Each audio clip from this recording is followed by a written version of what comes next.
Calaroga Shark Media.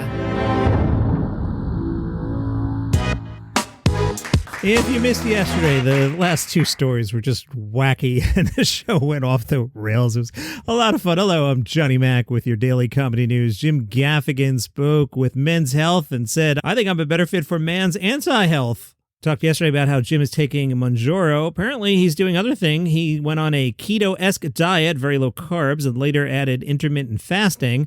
Over the summer, he started gardening.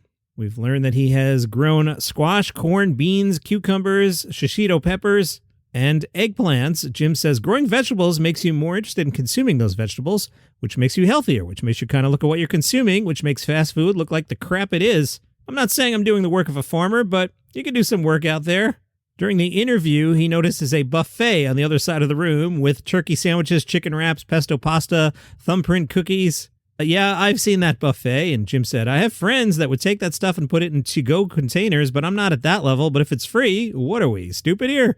The article reveals Jim is going on tour with Jerry Seinfeld in 2025. Jim has found the new funny not in the weight loss itself, but in the conflict about the right way to lose weight, hanging on to old clothes, or being a guy that used to eat at Waffle House but now respects eggplant. Jim eyeballs the buffet and says, I'm finding it hard to resist, and grabs a turkey sandwich. There's a new album out from Robin Williams, this one called Working on Things via Clown Jewels. They say it's been in the vault for 2 decades. The recordings come from a set at Bimbo's 365 Club in San Francisco, recorded October 2006. Robin was working on material for a 2007 special. You can check out that album at clownjewels.com. Apparently, Bill Burr likes a place called Mega Texas Barbecue. On his podcast, Bill Burr said he discovered the gas station eatery turned brick-and-mortar restaurant last time he was in Fresno. Burr said, if you think I'm not going there again, I got another thing coming. I'm going to eat perfect right to that day. And then I'm going to go there and I'm going to get one of those Texas Twinkies I've been thinking about ever since I had it. It was so delicious. James Acaster's special is out on HBO today. It is called Heckler's Welcome. In Heckler's Welcome, Acaster relinquishes control of his set. The audience is encouraged to interrupt. James Acaster, Heckler's Welcome, tonight, 10 p.m. Oh yeah, HBO, stop with the 10 p.m. Like, I'm old, man. I'm not hitting play at 10 p.m. Just drop it at midnight and let us watch it. What is with the linear stuff? Stop. Just no with the 10 p.m. No. Just no. Billboard spoke to Chris DiStefano, who said, to be honest with you, most of my peers and me could live off the money we make podcasting. I still do the road because I enjoy it as time goes on. I'm always looking for ways to stay home, stay in New York more. And the podcast is that avenue, especially Patreon, where History Hyenas lives. That's the best because it's all fan-generated. They pay $5 a month or $10 a month to get extra content or get the episodes early. My whole career and life changed when I put my career in the hands of my fans. I still respect the industry. I have a TV show in development. I'm doing all those things while generating income because of my fans. I'm living my dream and doing what I want to do with or without the industry. Boy, we are hearing more and more and more of that, huh? I mean, myself included. I'm just choosing not to have one of those old-style jobs because those come with a boss. I'm grinding here in the basement, but I'm loving every minute of it. Chris says that's why streaming, podcasting, and all that's very important.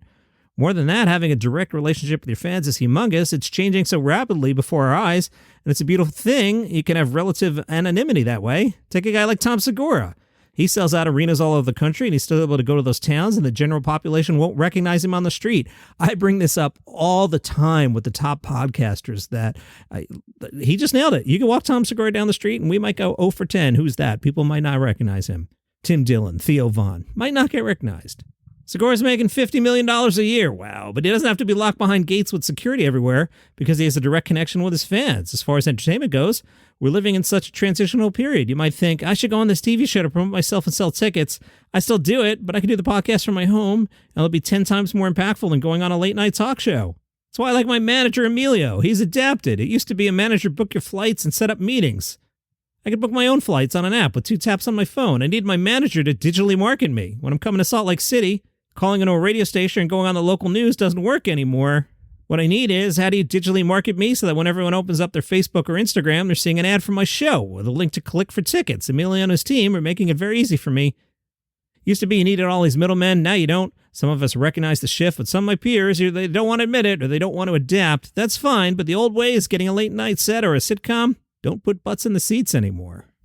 When we last left, I was trying to tell you about Aparna Nancherla, speaking of Thrillist, and we got as far as the Walpin. Remember the Walpin? Listen to the end of yesterday's podcast. What's a Walpin, John? Well, some people think a whale and a dolphin had a kid, but as we learned yesterday, that's not what happened. But I digress. Let's not go there again. That's what yesterday's podcast is for. Aparna says, I remember going to L.A. with my dad for the first time, and the O.J. Simpson chase happened during our trip.